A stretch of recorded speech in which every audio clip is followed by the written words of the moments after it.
Oi gente, tudo bem? Quem fala aqui é o Eduardo Mufarrege, mais conhecido como Edu.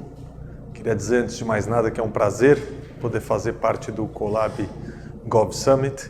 Eu sempre gostei muito do Colab, acho uma pena que não tenha na cidade de São Paulo, onde eu moro. Espero que ele possa ser adotado num futuro próximo. Bom, foi com muita alegria que eu recebi esse convite para poder falar um pouco para vocês do porquê que a sociedade deve de fato entrar em campo e executar um papel mais relevante na política, no engajamento e dentro de uma construção de um país que tem mais a nossa cara e menos a cara de outros que supostamente detêm esse lugar de controle e esse privilégio de determinar que futuro e que país queremos ter. Queria me apresentar, eu sou paulistano, venho de família de imigrantes de diferentes países, Líbano, Síria, meu avô chegou do Líbano no Brasil em 1928. Eu também tenho do lado da minha mãe gente que veio da Itália, da Espanha, de Portugal e gente que está no Brasil há muitos anos, né? E muito do que eu gosto de acreditar como um país que foi constituído nessa faceta multicultural é que, ao mesmo tempo, a gente tem que honrar muito a nossa ancestralidade, né? O sofrimento e tudo que todos passaram para chegar nesse país que eles escolheram como lar e que criaram as suas famílias, desenvolveram as suas próprias vidas. E foi muito por isso que eu resolvi largar a minha vida executiva, né, como empresário, como empreendedor, e trabalhar na renovação política, um projeto de engajamento cívico que eu acho que é muito importante e que vai nos ajudar a construir um país com uma cara diferente. Não tem como a gente conseguir sair do lugar onde a gente está fazendo as mesmas coisas. Então, para isso é importante a gente dar os braços e entrar numa rota mais diferente, enfim, de maior participação e maior engajamento. Eu trabalhei durante muito tempo na indústria de serviços financeiros, tive a oportunidade de morar em diversos países, morei na França, na Argentina, nos Estados Unidos em 2 ocasiões e sempre achava que o Brasil é a minha casa e que dentro da nossa casa a gente tem a obrigação de cuidá-la. Nos últimos 3 anos, 4 anos na verdade, eu fui presidente do maior grupo de educação básica do Brasil, chamado Somos Educação. Virei professor, venho de uma família de educadores, né, o que ajudou dentro dessa trajetória. Tanto a minha mãe quanto a minha avó foram professores da rede pública aqui de São Paulo. Passei a dar aula e estava muito comprometido com um projeto de transformação de educação no longo prazo. Mas, ao mesmo tempo, muito preocupado com o destino do Brasil. Eu olhava e falava, bom, se a gente não entrar em campo, se a gente não se engajar e não participar, a chance da gente continuar vivendo esse processo de frustração contínua é muito grande. Para isso a gente tem que, de fato, arregaçar as mangas e tentar fazer alguma coisa.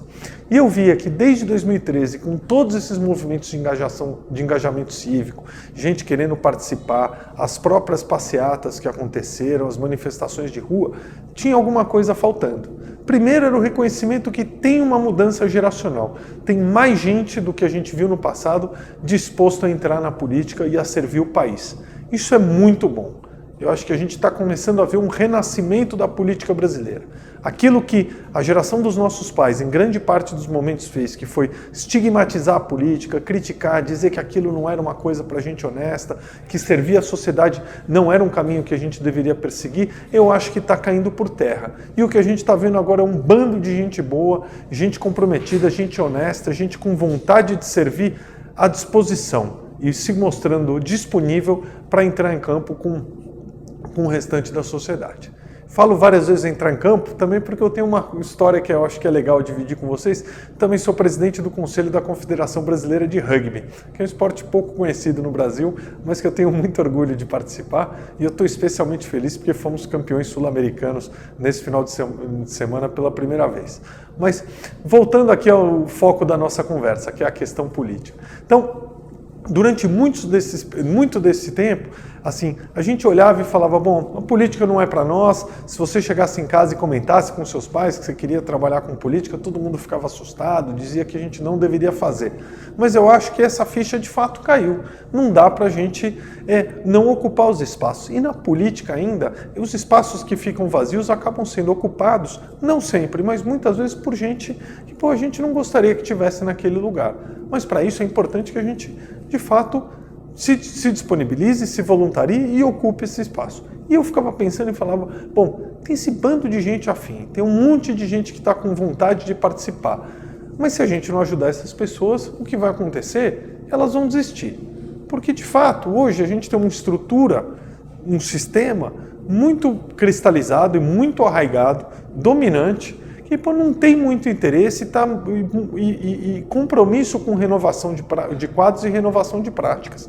É curioso, porque a gente vive quase com um paradoxo. Nunca a sociedade brasileira quis tanto a renovação política e, ao mesmo tempo, nunca as condições para que a renovação política ocorra foram tão baixas. Então foi em cima disso que eu fiquei pensando e falei, o que eu posso fazer para ajudar muita gente a participar do processo político? Foi em cima disso que eu conversei com muita gente que eu respeito, gente comprometida, gente que gosta do Brasil e quer ver um movimento diferente, e falou, olha, eu acho que a gente tem que criar aqui um eixo condutor, né, um funil para viabilizar o acesso de gente honesta e comprometida à política. Fazendo o quê? Essencialmente treinando e capacitando essas pessoas, para que elas possam de fato sentir que dentro dessa jornada de decisão, se ela deve participar da política ou não, que tem gente que está indo junto com ela. É muito difícil, gente, para qualquer pessoa bem formada, com compromisso, que tem eventualmente a opção de fazer outras coisas da vida, decidir entrar na política. É uma decisão completamente não óbvia, porque você muitas vezes tem que abrir mão das suas oportunidades de carreira, ou abrir mão do seu tempo com a família. É uma renúncia brutal, mas que ao mesmo tempo, se você não tiver o amparo da sociedade, as forças contrárias acabam sendo muito grandes e você, se não tiver muita resiliência, muita disposição, muito foco, inexoravelmente você vai acabar desistindo. E é isso que a gente está tentando atacar, fazer com que as pessoas não desistam. E foi em cima disso que a gente criou esse projeto chamado Renova BR, que eu sou o idealizador, mas junto com um monte de gente que está junto conosco dentro dessa jornada. O que a gente faz? Essencialmente a gente ajuda a gente que tem disposição e vontade de participar do processo político a ser treinada e ser capacitada e ter ao mesmo tempo uma viabilidade mínima de sustentação financeira. Sem isso, fica quase que impossível. Quando a gente pensa, um candidato a deputado que está lutando por uma reeleição, ele tem equipe, emendas parlamentares, salário, enquanto você olha alguém que está fora do jogo político, o que ele tem? Nada. É para essas pessoas que o Renova existe. Para apoiar essas pessoas que hoje não fazem parte da política, mas que a gente adoraria em tê-las como representante, para que elas possam de fato participar, para que elas possam se comprometer com o processo e, mais importante, sentir que tem gente que está junto com ela. Outro dia eu estava conversando com um dos nossos líderes e perguntaram para ele qual que era o significado do Renova. E ele falou de uma coisa que foi muito interessante. O Renova, para mim, é como se eu estivesse escalando um prédio de 40 andares, sem um cinto de segurança, mas eu soubesse que lá embaixo tem um grupo de pessoas que estão me esperando com um colchão e que vão tentar me segurar se eu cair. Essa é a iniciativa que a gente está produzindo. E olha, está sendo uma experiência muito gratificante para mim, porque tem muita gente boa. Isso faz a gente acreditar no futuro do nosso país. Tem gente honesta, comprometida, gente competente, disposta a servir a sociedade e a se transformar em representantes exemplares. Com isso, a gente espera criar ou quebrar esse paradigma de crise de representação que a gente vive hoje no Brasil. Passar a ter gente mais competente, gente mais comprometida, gente com menos rabo preso, que é um grande problema no Brasil, para que a gente possa, de fato, produzir políticas públicas, para que a gente possa produzir leis que façam sentido. Foi nesse sentido que a gente criou o Renova, que é um programa de formação de novas lideranças políticas para o nosso país. Nós selecionamos 130 pessoas dentre mais de 5.000 selecionados. E gente de todo o país. Temos lideranças indígenas, libertários, gente da favela, gente da Faria Lima, todos os lugares possíveis. Mas mais importante, trabalhando em agendas convergentes e de fato encarando os problemas que afetam a população brasileira. Isso para nós está sendo muito gratificante, para que a gente possa trabalhar nessa formação algo que não existia no Brasil. E com isso a gente espera também quebrar um pouco dessa dinâmica, da gente olhar para os nossos representantes e dizer, putz, eu não me relaciono com essa pessoa, eu não me sinto representado. Nós fizemos uma curadoria de gente muito boa. E vou dizer para vocês, é muito gratificante ver a qualidade humana que a gente tem dentro dessa primeira turma do Renova BR.